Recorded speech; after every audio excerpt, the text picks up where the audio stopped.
काय माहिती आहे का, ट्रॅव्हल ही गोष्ट ज्याला खूप क्युरिओसिटी आहे आयुष्याबद्दल, ज्याला खूप नवीन नवीन गोष्टींचा कायम अभ्यास आहे, अशा माणसाला ट्रॅव्हल हा most exciting part of life आहे. कारण त्याच्यात तुम्हाला माणसं नवीन भेटतात, निसर्ग नव्याने भेटतो, जग नव्याने भेटतं आणि सगळ्या गोष्टी तुम्हाला नव्या नव्यासारख्या कळत असल्यामुळे तुम्ही कधी ओल्ड होतच नाही.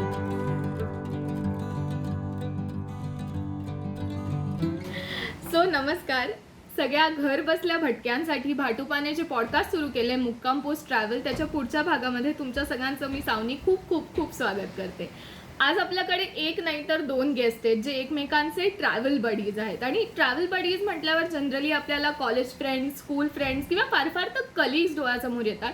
पण आज आपल्याकडे आहे ते आजोबा आणि नातीची जोडी आहे. आज आपल्यासोबत आहे श्रिया पेळगावकर, जी एक ॲक्ट्रेस आहे आणि आपण तिला मिर्झापूर किंवा अजून बऱ्याच फिल्म्समध्ये बघितलं आहे. फॅनमध्ये आपण तिला बघितलं आणि आपण तिचे फॅन झालो आहे. आणि तिच्यासोबत आहेत तिचे आजोबा अरुण सबनीस सर. सो हे खरंच फार एक्साइटिंग आहे माहिती आहे का, आजोबा आणि नात असा एक ट्रॅव्हल ड्युओ, असं ट्रॅव्हल बडी. सो तुमचं रिलेशन नक्की कसं आणि तुम्ही कसे एकमेकांना इन्स्पायर करता ट्रॅव्हलसाठी? मला वाटतं श्रियाने पहिल्यांदा बोलावं याच्याबद्दल. लहान असताना he was the one taking charge. आणि मग ॲज आय ग्रू अप आणि आम्ही ट्रॅव्हल करायला लागलो तर ते रोल रिव्हर्सल झाला एंटायरली. मग मी त्यांना सजेस्ट केलं की टूर नको, आपण एकत्र जाऊया. आणि ह्यांनी एवढं ट्रॅव्हल केलं आहे पण तरीही जो एक सोलो ट्रॅव्हलिंगचा एक्सपिरियन्स असतो किंवा विदाउट प्लॅनिंग टू मच एक इम्प्रॉम्प्टू डिसिजन्स घेऊन आपण जेव्हा ट्रॅव्हल करतो, that is a whole new ball game.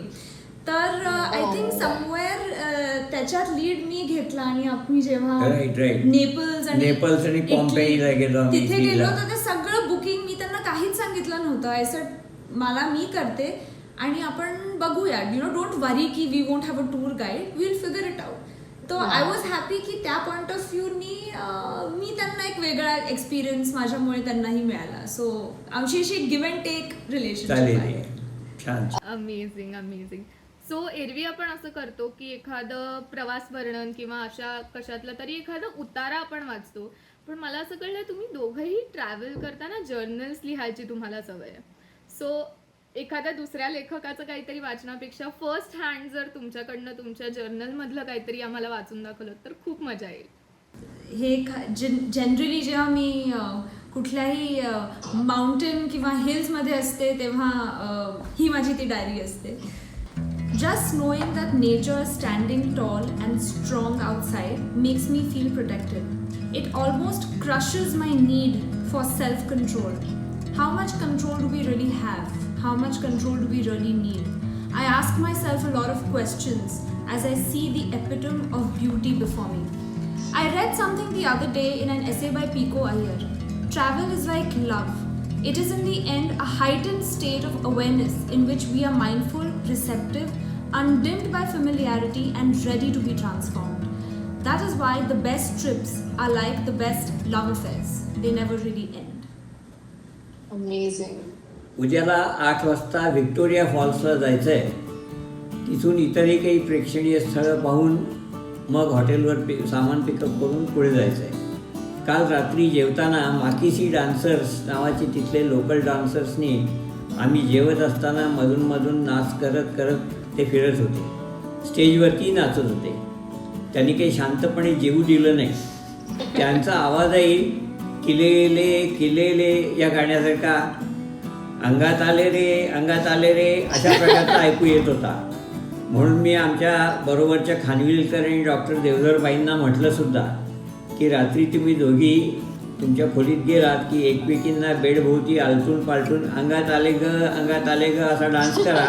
मी तुमच्या बाजूच्याच खोलीत आहे आणि बॅकग्राऊंड म्युझिक मी मारत जाईन, त्यामुळे तुम्हाला आणि मला दोघांनाही मजा येईल. यावर आमची सगळी मंडळी खूप हसली. या खेपेला आमच्या ग्रुपमध्ये जास्त हसाहस होत नव्हती.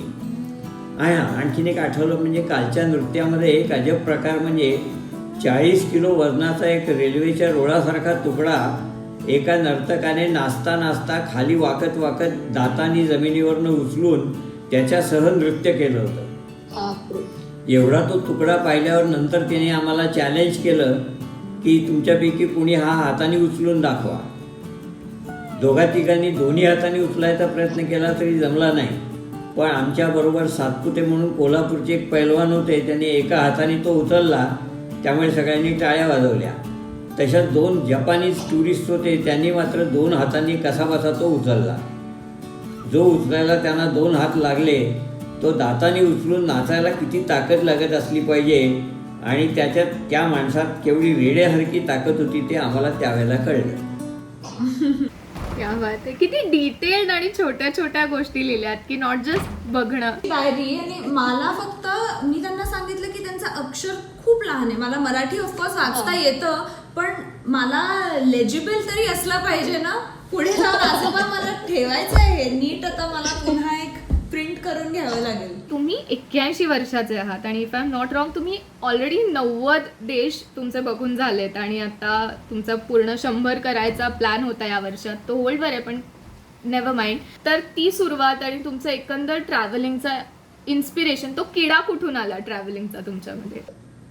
तुला आश्चर्य वाटेल, कारण आमचं घर तसं म्हटलं तर लोअर मिडल क्लासचं घर होतं.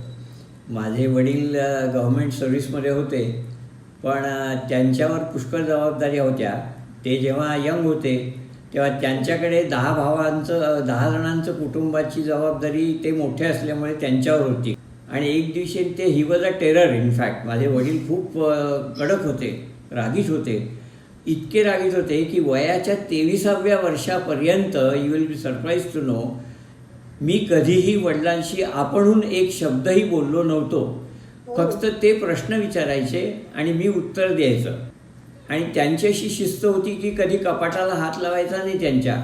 असं असतानाही मला काय बुद्धी झाली किंवा दुर्बुद्धी झाली आणि मी त्यांच्या कपाटाला हात लावला आणि लक्षात नाही आलं की तर त्या ऑफिसहून यायची वेळ झालेली आहे आणि मी त्यांचं कपाट उघडून काहीतरी बघत बसलो त्याच्या कपाटामध्ये. आणि त्याच्यामध्ये मला एक कलकत्त्याचं ब्रोशर आढळलं, एक हैदराबादचं ब्रोशर आढळलं आणि एक अल्बम होता ब्लॅक अँड व्हाईट ज्याच्यामध्ये पॉम्पेईचे फोटो होते. आणि by the time I was looking at it he entered आणि मी इतका आय वॉज सो ऑकवर्ड, कारण त्यांच्या एकतर मी हे केलं होतं, त्यांच्या शिस्तीचा भंग केला होता. पण त्यांनी एकदम सायलेंट टोनमध्ये, जे कधीच मला माहिती नव्हतं इतके सायलेंट टोनमध्ये ते बोलू शकतात, साध्या आवाजात शांत आवाजात विचारलं, काय बघतोयस? That was a shock to me, म्हणजे प्लेझंट शॉक. मग मी म्हटलं काही नाही, हे तुमचे ट्रॅव्हल डॉक्युमेंट्स काही मला मिळाले ते बघत होतो पॉम्पेईचे. तर त्यावर ते एकच वाक्य म्हणाले की आय लाईक धिस. मला हे खूप आवडत होतं पण ते जमलं नाही. This is what he said and it went deep in my heart somewhere. की त्यांची काय परिस्थिती होती ते मला त्या क्षणी लक्षात आलं की 10 भावांचा संसार ओढत ज्या माणसाने आयुष्य काढलं त्या माणसाला स्वतःची हौस मौज कशी पूर्ण करता येणार हे मला त्या क्षणी रिअलाईज झालं, कळलं. आणि that was somewhere the inspiration for all my travel. मग मी असा विचार केला की आपण जेव्हा शक्य होईल ते बघायचं आणि ते नानांच्या डोळ्यांनी बघायचं. आणि to connect to his story, 5 वर्षांपूर्वी एक हेल्थ स्केअर ऑफ सॉर्ट झाला होता म्हणून ते हॉस्पिटलमध्ये होते. आणि हॉस्पिटलमध्ये जेव्हा मी त्यांना भेटायला गेले, त्यांनी मला सांगितलं की मी इटलीला गेलो आहे पण पॉम्पेईला जाणं राहिलं. आय सेड पॉम्पेई का, म्हणजे what is the big deal? आणि मग तेव्हा त्यांनी मला हा किस्सा सांगितला की तुझ्या पणजोबांची इच्छा होती की त्यांना जायचं होतं, बघायचं होतं. आणि आय सेड डोंट वरी, तुम्ही बरं झालात की मी तुम्हाला घेऊन जाईन. आणि बिकॉज त्यांची एक सर्जरी झाली होती, कोणीच त्यांना परमिशन द्यायला तयार नव्हतं. सो आय सेड डोंट वरी. मग मी माझ्या आजीला कन्व्हिन्स केलं आणि मग आजोबा आणि मी एका मेडिटेरेनियन क्रूजवर गेलो. आणि सगळ्यांना मजा वाटत होती. काही जणांना तर वाटलं माझी गर्लफ्रेंड आहे. त्यांना हा कॉन्सेप्ट त्यांना कॉन्सेप्टच नाही की ग्रँड डॉटर आणि ग्रँड फादर म्हणून ट्रॅव्हल करू शकतात. त्यांना वाटलं की this man has come with a young girlfriend on a cruise. काय माहिती का, ट्रॅव्हल ही गोष्ट ज्याला खूप क्युरिओसिटी आहे आयुष्याबद्दल, ज्याला खूप नवीन नवीन गोष्टींचा कायम हव्यास आहे, अशा माणसाला ट्रॅव्हल हा most exciting part of life आहे. कारण त्याच्यात तुम्हाला माणसं नवीन भेटतात, निसर्ग नव्याने भेटतो, जग नव्याने भेटतं आणि सगळ्या गोष्टी तुम्हाला नव्या नव्यासारख्या कळत असल्यामुळे तुम्ही कधी ओल्ड होतच नाही. आणि एखादा प्रवास हा नुसता एकट्याने करण्यापेक्षा अशा ग्रुपमधनं गेल्यानंतर काय होतं की त्या ग्रुपच्या बरोबर केलेल्या प्रवासाची एक और गंमत असते. अगं आम्ही ऑस्ट्रेलियाला न्यूझीलंडला गेलो ना, तेव्हा माझ्याबरोबर अक्षरशः नऊवारी नेसलेली, मोठं कपाळभर कुंकू, डोक्यावरनं पदर, हिरव्या काठाची जरीची किनार असलेली साडी आणि पायात कोल्हापुरी चपला अशी एक 50च्या वरची 50-55 वर्षाची बाई, जिला मराठी आणि ती सुद्धा ग्रामीण मराठी सोडून काहीही बोलता येत नव्हतं, अशी बाई आमच्या ग्रुपमध्ये होती. आणि ती इतकी कॉन्फिडंट होती आणि ती जपान, चीन वगैरे बघून ऑस्ट्रेलिया, न्यूझीलंडला आली होती. मी तिला म्हटलं, अहो तुम्ही कशा काय का एवढं प्रवास केला हो? तर ती म्हणली, त्याचं काय माहिती आहे का, मी घरी गेली ना की माझा 4-5 दिवस बरोबर जातात. मग माझी सूनबाई म्हणते, द्या यांना तिकडे चीनला पाठवलं. की गेले मी 15 दिवस चीनला. तिकडनं आले की 5-10 दिवस जातात. मग मुलाला पुन्हा म्हणते, आता द्या याला तिकडे न्यूझीलंडला पाठवलं. पण मजाच आहे यांची. पण म्हणजे तिचा मुलगा होता तो व्हेजिटेबल वेंडर होता, होलसेल, त्यामुळे पैसेवाला होता. त्यामुळे तो सारखा आपल्या सुनेला त्रास व्हायला लागला, म्हणजे त्याच्या बायकोला त्रास व्हायला लागला की हिला परदेश प्रवास आणि हिला एन्जॉय करायला मिळत होतं. पण ही आयडिया छान आहे ना. अशा एक माणसं वल्ली भेटतात ना, मग ती मला धरून असायची. कारण मी मराठी चांगलं बोलत होतो, इंग्रजी बऱ्यापैकी बोलत होतो. मग मला म्हणाली, सबनीस मला ते फुसफुस घ्यायचं बरं का, फुसफुस. म्हटलं फुसफुस म्हणजे काय? त्यामुळे असतं ना अंगावर वास चांगला येतो. म्हटलं परफ्यूम. हां तेच ते. आणि मग मला घेऊन गेली दुकानामध्ये, पैसेच माझ्यावर, काय काळजी करू नका म्हणली. आणि तिकडे दुकानात गेल्यावर त्या ऑस्ट्रेलियन हिला म्हणाली, सेल्स गर्लला, ते केवढ्याला दिलं? म्हणजे मी काही बोलायची गरजच पडली नाही, इंग्रजीत विचारायची काही गरजच पडली नाही. ते केवढ्याला दिलं? $50. तिने सांगितलं, तिला कळलं काय तिचा उद्देश काय आहे ते. मग म्हणाली, काय बरं आहे का हो सबनीस? म्हटलं $50 म्हणजे चांगलंच असणार, मग घेऊन टाका. अशी एक माणसं भेटतात. मला असंही कळलंय की तुम्ही अर्थात सगळे 90 कंट्रीज बघितलेत, तर त्याच्यामध्ये कॉन्टिनेंट्स पण सगळे कव्हर झाले असणार. तर असा कुठचा एक खास ॲडव्हेंचरस किस्सा आहे का, क्रेझीवाला? क्रेझीवाला किस्सा म्हणजे अंटार्क्टिकाचा आहे.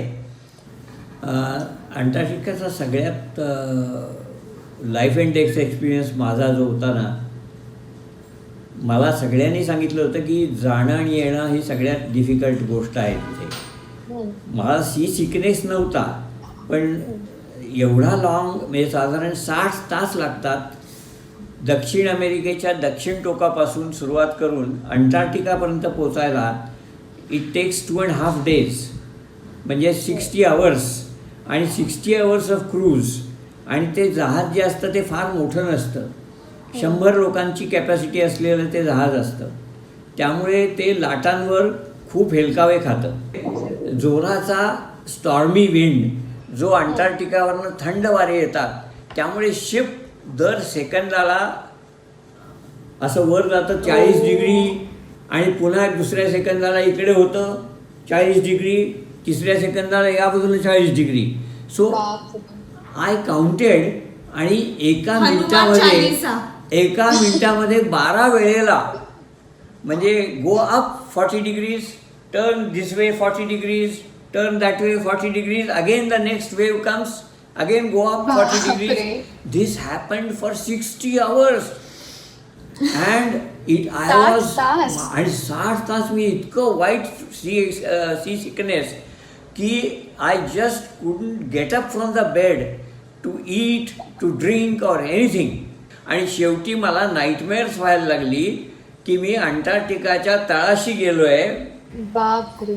समुद्राच्या वरतून माझी फॅमिली मला बघतीये कुठे, आणि माझी बायको वरून म्हणते ते पण तिकडे खाली पडलेत. पण द बिग पण- question is was it worth it? It was worth it. कारण अंटार्क्टिका इज वन प्लेस, तुम्ही गेल्यानंतर तिथे तुम्ही अंतर्मुख होता. टोटल सायलेन्समध्ये एखादा मनुष्य स्वतःविषयी विचार न करता जगाविषयी विचार करायला लागतो, ह्युमन एक्झिस्टन्सविषयी विचार करायला लागतो की हे काय आहे सगळं, आपण का आहोत या पृथ्वीवर, हे जग काय आहे, हे विश्व काय आहे. आमची इच्छा आहे एकत्र नॉर्दर्न लाईट्स पाहायची, कारण जेव्हा आम्ही आईसलँडला गेलो होतो समरमध्ये गेलो होतो, सो तेव्हा आम्ही नॉर्दर्न लाईट्स पाहू नाही शकलो. So I think after the pandemic is out, however long it takes, तोपर्यंत सगळ्यांनी काळजी घ्या आणि माझी पण इच्छा आहे मंगोलियाला जायची.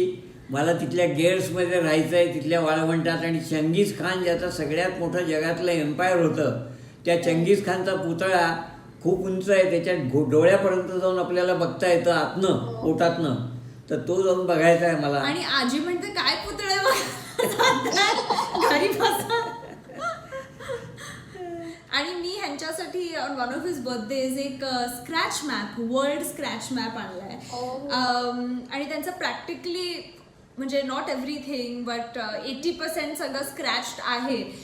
आणि फॉर मी फॉर एव्हर असा ठेवणार आहे, बिकॉज माझी ही इच्छा आहे की to travel all the world again, because तुम्ही आता जेव्हा सगळं पाहिलं ते आफ्टर दॅट त्याचंही एक एव्होल्युशन झालंच असणार. सो फॉर मी ते scratch map that is my inspiration.